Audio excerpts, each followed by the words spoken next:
Local police are on the lookout for more people to work in law enforcement.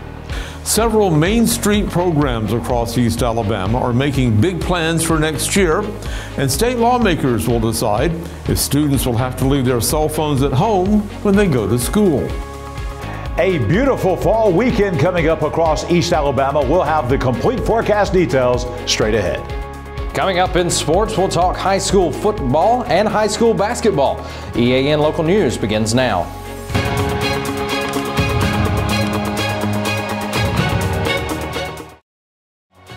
This segment of EAN Local News is brought to you by WM Grocery, located in Heflin, Wedowee, Roanoke, and in Piedmont. Hello, we're glad you could join us. I'm Katie Edwards. And I'm Mike Stedham. If you've checked your Facebook or other social media feed recently, you've probably noticed an increase in job offers from area law enforcement agencies. Higher pay, better benefits, and promotion opportunities are being offered by many departments looking to hire more officers and increase patrols. Jacksonville Police Chief Marcus Wood says his department has received support from the City Council to improve police salaries in order to make these jobs more attractive. And he says they are emphasizing lower monthly costs for their employees' insurance plans as another major perk. You know, we're probably one of the lowest in the region as far as health insurance. A lot of other agencies' insurance per month are $500 to $700, even some are above $700 a month, and ours is only $250. And that's for family coverage. And so for our single coverage is single coverage is free. So, you know, that combined with a higher pay rate and lower insurance, or one of the lowest in the region, I said, makes us, you know, pretty competitive, you know, when we're looking at other agencies. Wood says the salary and benefits package being offered is already attracting more job applicants, and he's hopeful it will also help his department retain the officers that they hire. He says they're making the application process simple, and he encourages anyone who has thought about a law enforcement career to contact the Jacksonville Police.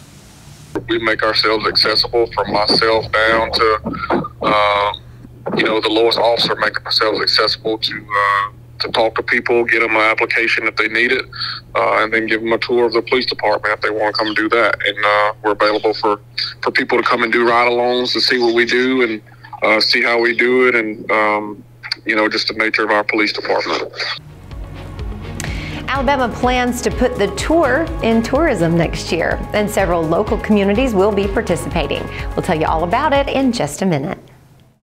Since 1993, WM Grocery has been a major part of our local community. WM offers the very best in fresh produce and an outstanding meat department. WM also has many local products not found anywhere else and fresh sushi every day. If you need an event catered, come see Mrs. K at any WM store. Curbside pickup is also available for your online grocery orders. Be sure to download the WM app for all the deals of the week and shopper rewards. Go check them out today at any of their locations. We take pride in our community and appreciate your business. Getting my car serviced is easier than ever with Buster Miles Automotive Group in Cleburne and Calhoun County.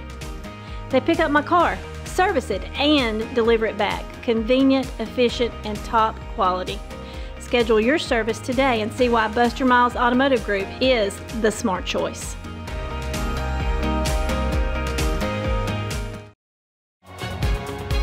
This segment of EAN Local News is brought to you by Waldrop Manufacturing, metal buildings made right here in Calhoun County. 5 area cities will be taking part in the recently launched Sweet Hometown Tours program. The Main Street organizations in Anniston, Oxford, Heflin, Gadsden, and Talladega are among 33 groups that will form Alabama's Main Street Trail, a statewide system showcasing each community's downtown experience. Sweet Hometown Tours acts as a roadmap to help residents and visitors explore the state's downtown districts. 2025 has been designated the Alabama Tourism Department's Year of Alabama Trails, highlighting the state's historic preservation efforts in its downtown districts. All 33 destinations will be linked throughout the state's 11 regions, offering tours that are geologically, culturally, and historically unique to Alabama. Main Street Alabama President Mary Helmer Worth says Alabama's downtown districts have become a network of connected communities that put the sweet in Sweet Home Alabama. One state lawmaker wants to remove all cell phones from Alabama's classrooms. We'll tell you all about that in just a moment.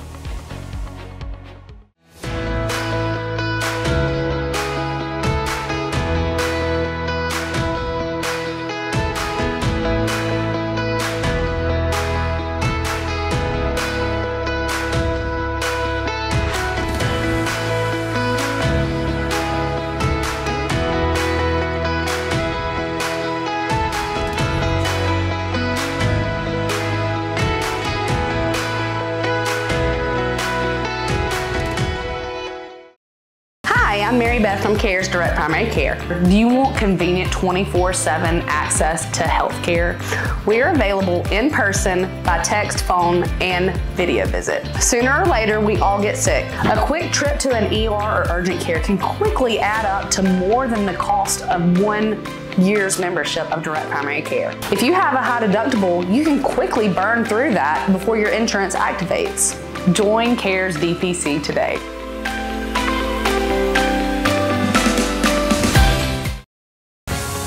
This segment of EAN Local News is brought to you by Oxford Lumber. Come visit any of our locations in Oxford, Jacksonville, Talladega, and Roanoke. Students across Alabama may have to put away their cell phones in class if a Jefferson County lawmaker has his way. State Representative Patrick Sullers says he will pre-file a bill that would ban the use of cell phones and other electronic devices by students in K through 12 schools. It would take the place of current laws that allow local boards of education to adopt their own cell phone policies. Last February, the State Board of Education voted unanimously to support giving the school boards that local control.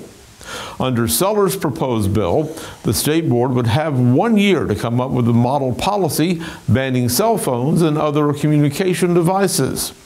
Each local school board would also be required to adopt a policy based on the state model by the start of the 2026-27 school year. Beautiful day today. I certainly do feel the drop in temperatures occurring. I don't know about you. No question about it. And the evenings get really chilly right now. Yes, they do. That time of year, though. Yes, it certainly is. And John Holder is joining us now in the Camping World Weather Center to tell us what we can expect in the days to come, specifically the weekend weather. Mike and Katie, a fantastic, near perfect fall weekend coming up across East Alabama. Cool nights, warm days, plenty of sunshine. The complete forecast details next. For over 60 years, Oxford Lumber has been servicing our area, and our customer service has always been our main focus. Our customer service is what sets us apart from anyone else. From the moment you enter, our highly trained staff will treat you like family. To enthusiastically provide total customer satisfaction within a positive and self-fulfilling employee relations environment. Visit us at any of our 4 locations or at oxfordlumber.com. Barrett Body Shop has moved to its new location on Highway 431 in Alexandria. Barrett has been delivering top-notch collision repair in Calhoun County since 2000. Our skilled team restores your vehicle to pre-accident condition with a commitment to quality and safety. Choose Barrett Body Shop for honest, reliable service.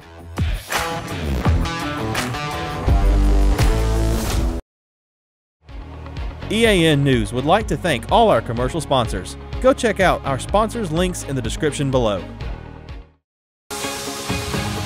EAN Local Weather is brought to you by Camping World of Anniston, America's recreational dealer. John Holder with you in the Camping World Weather Center, and this is the Camping World Weather Cam, and it's showing a lot of blue sky today across East Alabama. Again, looking out over Quintard Avenue in Midtown Anniston. Not a cloud to be found. Not many leaves left on the trees here. A beautiful day across East Alabama. Temperatures exactly where they should be for this time of year. 66 for the high, just a degree off the average. 42 for the low this morning. Again, just a degree off the average. All in all, pretty calm and peaceful Friday across East Alabama. Weather on your street for a Friday night. Got to take you out to Layden's Mill Road in Cedar Springs up in North Calhoun County. It is going to be clear, and we'll use the word cold tonight. 38 for the low tonight. It will be frigid out there, maybe a little frost out there as you wake up on your Saturday morning. Speaking of your Saturday, Snow Street, downtown Oxford, lots of sunshine, 70 tomorrow afternoon. No chance of rain in the forecast. A beautiful fall day coming up. And that's going to continue into the early part of next week as we look ahead. Some showers returning by about Tuesday night. But again, we're going to be seeing some sunshine, some good weather on Monday. On Simmons Road in Attala, the trend is going to be cooler. Temperatures start off early in the week in the 70s, and by the end of the week, high temperatures will only be in the 50s. That brings us to our 7-day forecast for all of East Alabama. And again, dry weather all the way through Monday. Some wet weather coming on Tuesday, a 70% chance of showers and maybe even some thunderstorms. We could have another 1.5 inches or so of rainfall, maybe even more than that, coming up on Tuesday and Tuesday night.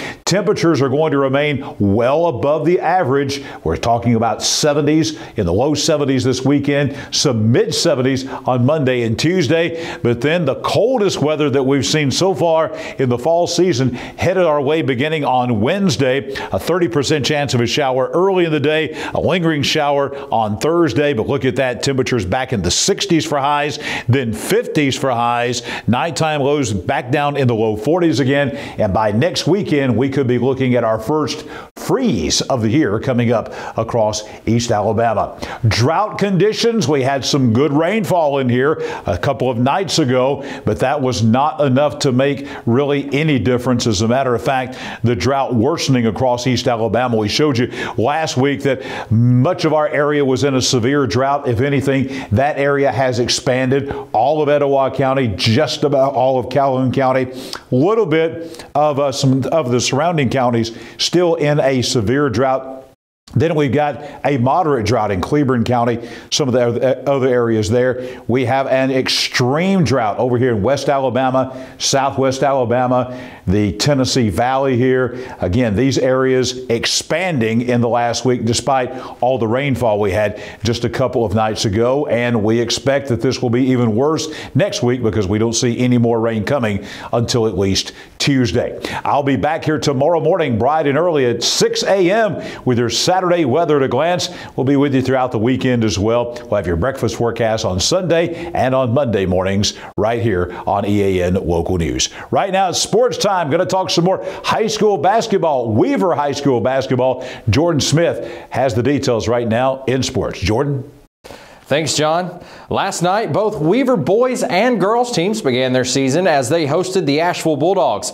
The Bearcat boys ended their season last year in the sub-regional round in a close call with Susan Moore as they lost 51-49. As for the girls' side of the ball, they finished with a record of 9-19 last year. Starting with the Lady Bearcats, they would fall to Asheville last night by a score of 66-33, giving up 42 points in the first half and scoring 19. The leading scorer for the Weaver Bearcats last night was Alea Marks with 22 points, including 2 from the three-point land. Marks was 2 for 10 on free throws. In the boys' action last night, the Bulldogs defeated Weaver 63-51 to end the night. The Bearcats led at halftime 34-29. Weaver was strong from behind the arc with 4 3-point shots. Faxton Benjamin led the Bearcats in scoring with 18 points, followed by Keyshawn Allen with 16 points on the night. The Bearcats are back in action tonight against White Plains. Let's take a look over at some other action last night, and starting with the girls. Glencoe defeated Oxford 49-44. Lincoln defeated Faith Christian 46-24. And Geraldine hosted Cherokee County where the Warriors won 62-30. On the boys' side of the ball, Oxford boys defeated Glencoe 89-60. Westbrook Christian defeated Sardis 57-53. And Southside would defeat Gaston 53-48. Alabama High School Football Athletic Association's second round of the playoffs start tonight, and we have several East Alabama teams in the hunt for a blue map. Let's take a look at some of those matchups tonight. Beginning in Class 1A, Meek will travel to Wadley tonight, and Berry comes up to North Alabama to take on the Spring Garden Panthers. In Class 3A, the Piedmont Bulldogs will host Lauderdale County. Lauderdale County actually put out the Bulldogs last year in the second round of the playoffs. In Class 4A, Alexandria travels to West Alabama to take on Brooks. Central Florence comes from West Alabama to take on Cherokee County at Bobby Joe Johnson Field. And Good Hope comes to Lot Mosby Memorial Stadium to take on the Anniston Bulldogs. In Class 5A, Williamson comes up from South Alabama to take on Central Clay Volunteers. And in 6A at Lamar Field, the Oxford Yellow Jackets will host Hartsville tonight. That's it for sports. Let's head back over to Mike and Katie. Thanks for that update, Jordan, and thank you for watching us today. You'll find us every weeknight on Facebook, YouTube, our website, and on Rumble. Go to the platform of your choice. Watch our news, sports, and weather coverage whenever it's convenient for you. We'll see you back here Monday for your news on your schedule.